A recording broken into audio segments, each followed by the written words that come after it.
Yang pertama, saat freon berbentuk gas dan bertekanan rendah dihisap oleh kompresor, ditekan, kemudian dipompa menuju ke kondensator.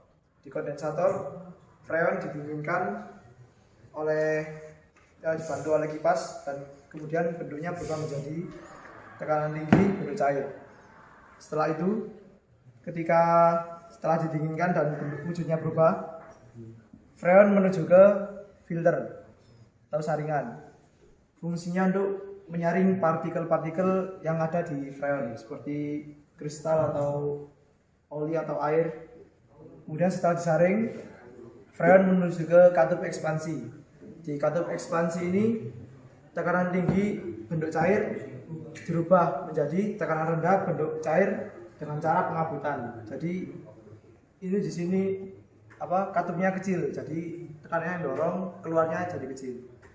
Setelah itu, dari katup ekspansi menuju yang namanya evaporator. Evaporator ini merubah bentuk cair dari freon menjadi bentuk gas bertekanan rendah.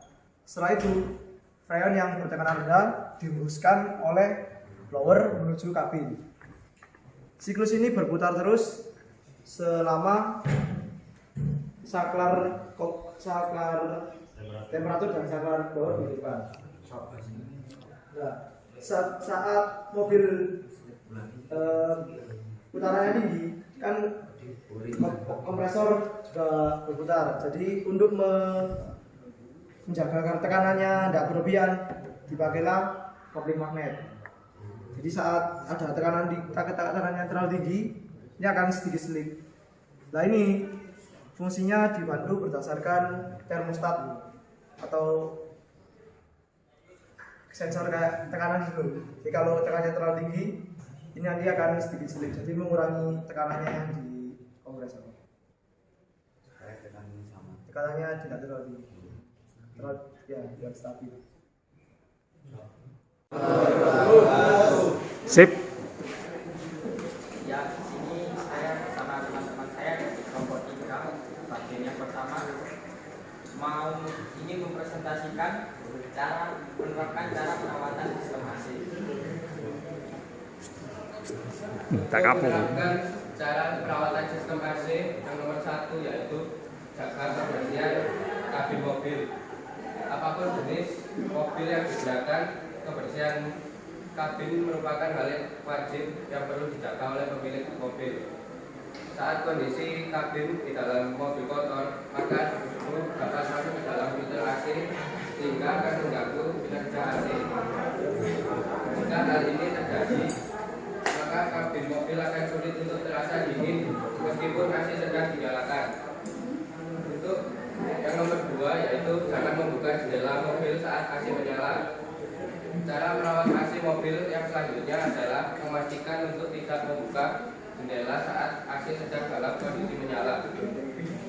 Perlu kamu ingat bahwa AC mobil didesain tidak untuk mendinginkan ruangan yang besar. Jika jendela mobil terbuka, maka kinerja AC akan bertambah berat. Debu atau kotoran juga dapat terpaut dan masuk ke dalam filter AC sehingga berdampak buruk pada performa AC. Selanjutnya yaitu jangan merokok dalam mobil. Bagi beberapa orang, merokok dalam mobil menjadi suatu kebutuhan karena alasan tertentu seperti untuk menghilangkan rasa bosan atau ngantuk. Meskipun demikian, hal ini sebaiknya perlu dihindari. Selain dapat meninggalkan bau tak sedap di dalam kabin, merokok di dalam mobil juga dapat membuat sirkulasi AC tidak merata.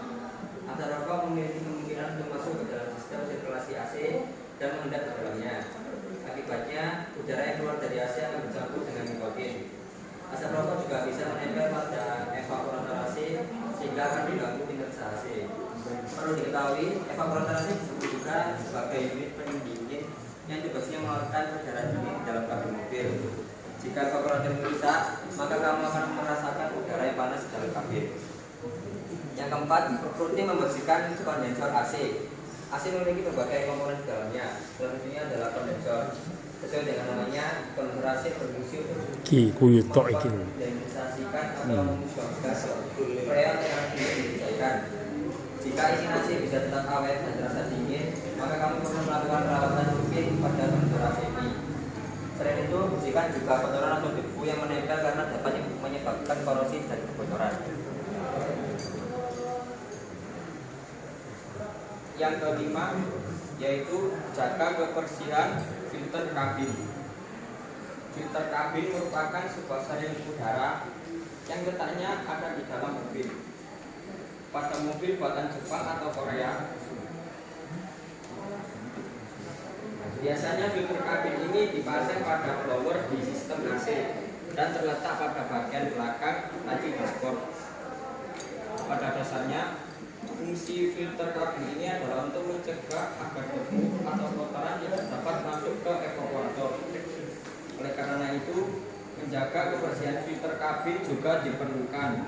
Namun, dengan sewaktu pemakaian, filter kabin ini biasanya akan menjadi kotor. Jika memang kondisinya sudah tidak baik, maka kamu juga perlu mengganti filter kabin agar AC bisa bekerja optimal.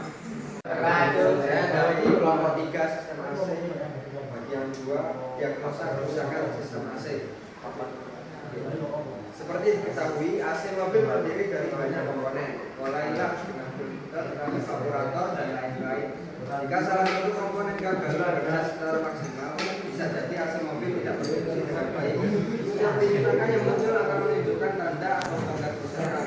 Oleh ini, kita bisa mengetahui dengan pasti apa alasan kita menggunakannya dengan cara yang benar.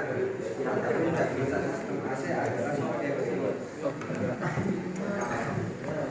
Saya ngomong akeh gitu kayaknya. Tak video ya Pak mulai. Fernanda iso wae, Fernanda ya. Oh Devan.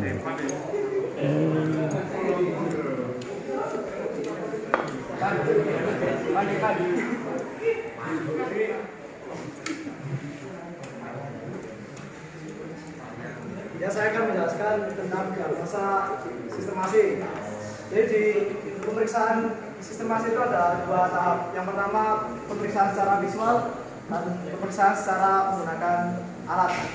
Untuk pemeriksaan menggunakan visual bisa dilakukan oleh mata telanjang ya, seperti pemeriksaan switch, pemeriksaan blower, pemeriksaan kipas dan pemeriksaan kompresor.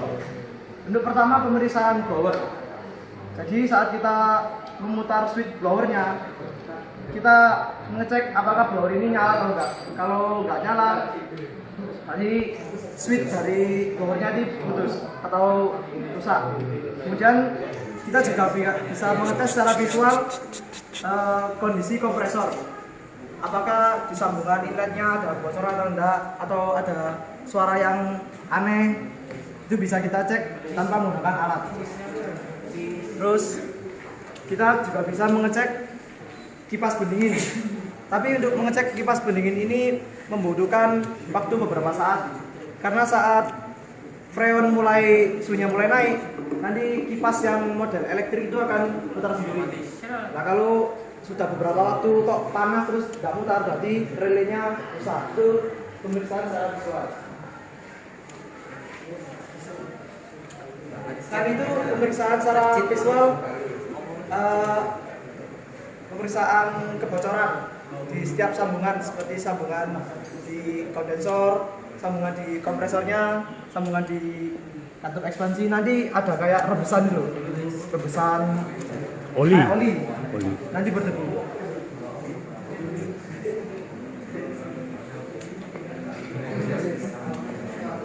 Setelah pemeriksaan visual selesai, kita lakukan pemeriksaan menggunakan alat.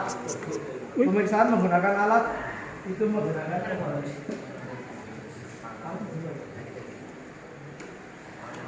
yang mulai itu hanya seperti Manometer. Yang pertama kita lakukan adalah pengetesan tekanan. Yang pertama dilakukan Tekanan tingginya berapa?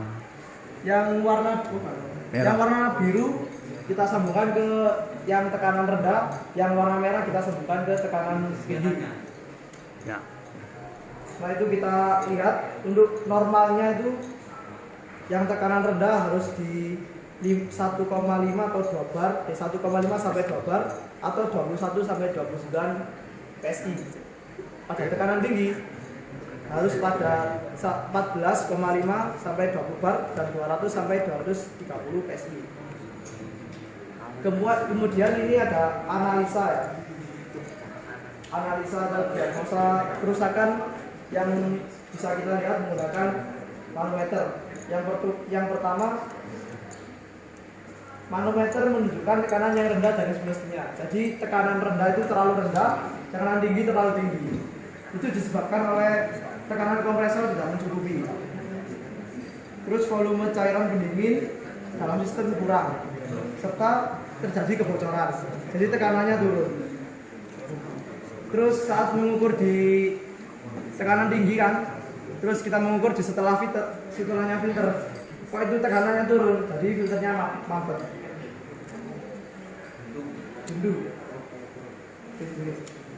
Terus yang kedua, diagnosa yang kedua, manometer menunjukkan tekanan yang lebih besar.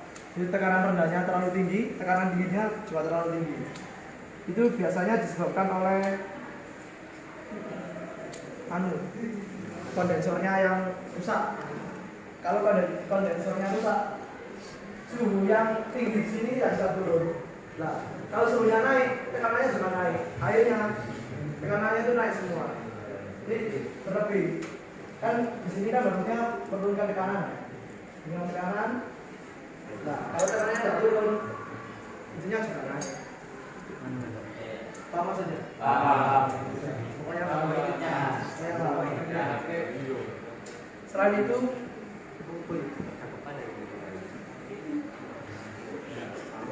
selain itu, tekanan tinggi bisa disebabkan juga dengan katup ekspansi yang selalu membuka.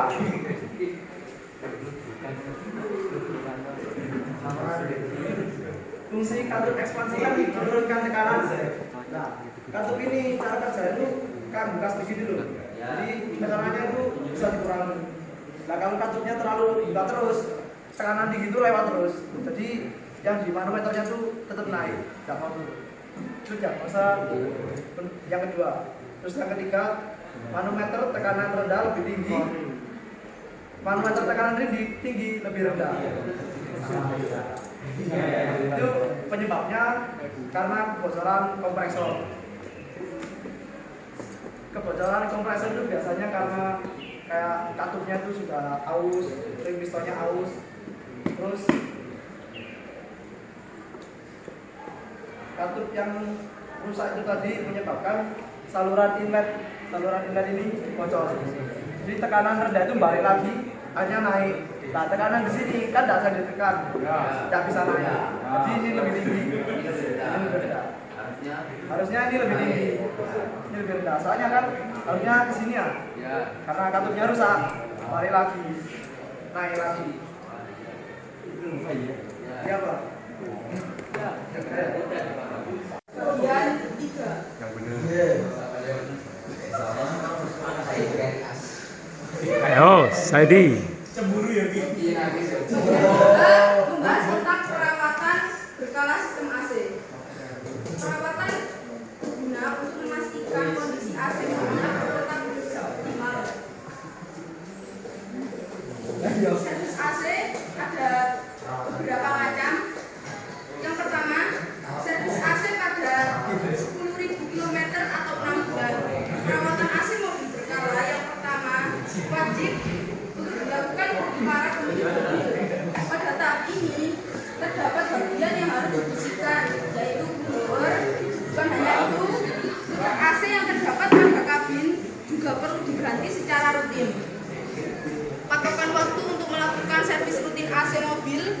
bulan Oh, gitu. atau Cara setelah ngomongnya itu. 20 kilometer. Yang kedua, servis AC pada 20.000 kilometer atau 1 tahun. Servis AC mobil pertama, maka berikutnya servis AC mobil bisa dilakukan jika sudah menempuh jarak 20 kilometer atau setelah pemakaian 1 tahun.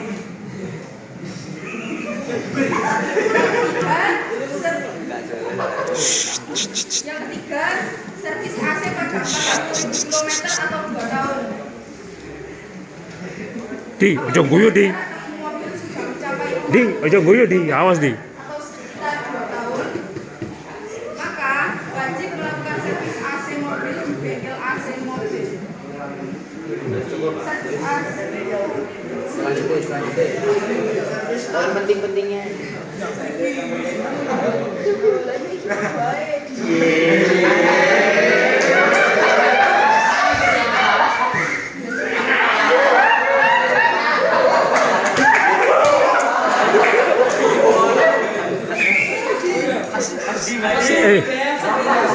Saya di gaya top saya di lo. Maka Anda harus rajin melakukan perawatan berkala pada mobil saya Anda. Saya mengganti oli, maka perlu juga melakukan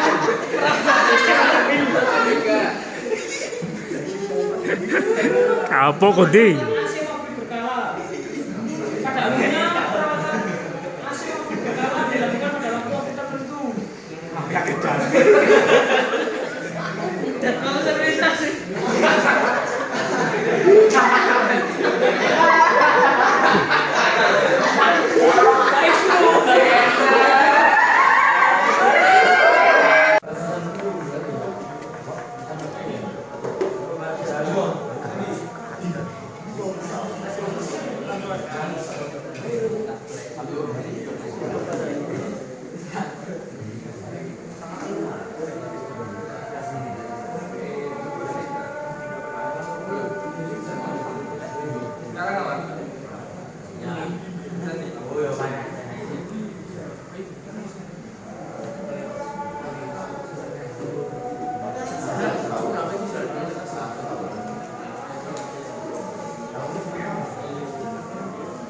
Assalamualaikum warahmatullahi wabarakatuh.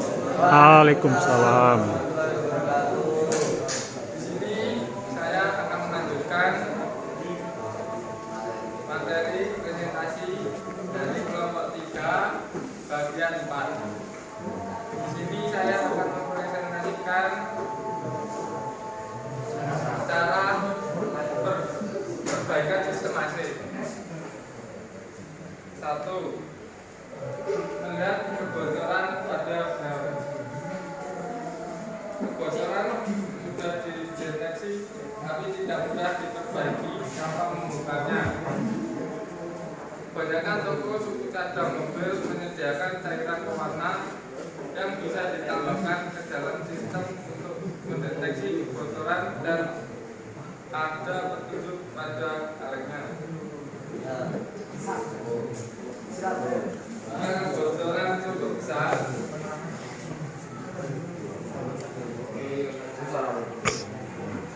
dua, memastikan kompresor berputar. Nyalakan mesin dan AC. Periksa di bagian kap mesin. Kompresor AC biasanya benda berbentuk pompa yang pada sisinya ada yang besi dan karet menuju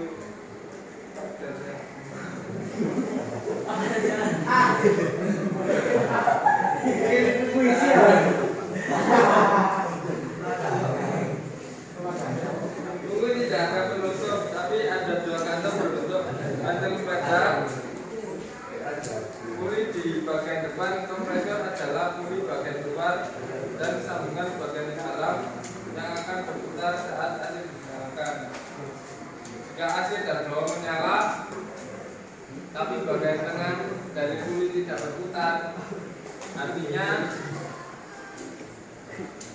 kompresor tidak berputar. Ini bisa disebabkan oleh sekring yang putus, masalah perkabelan, fit AC yang rusak atau sistem kekurangan rel. Pada umumnya sistem AC memiliki sistem pengaman yang akan memutus arus jika rel tidak cukup. Juga melakukan pengecekan bagian lain. Masalah lain yang mungkin terjadi pada AC adalah sakral yang rusak, sekren yang putus, kabel putus, ataupun fan belt yang putus, mengakibatkan kompresor menjadi berputar atau kerusakan fosil di dalam kompresor.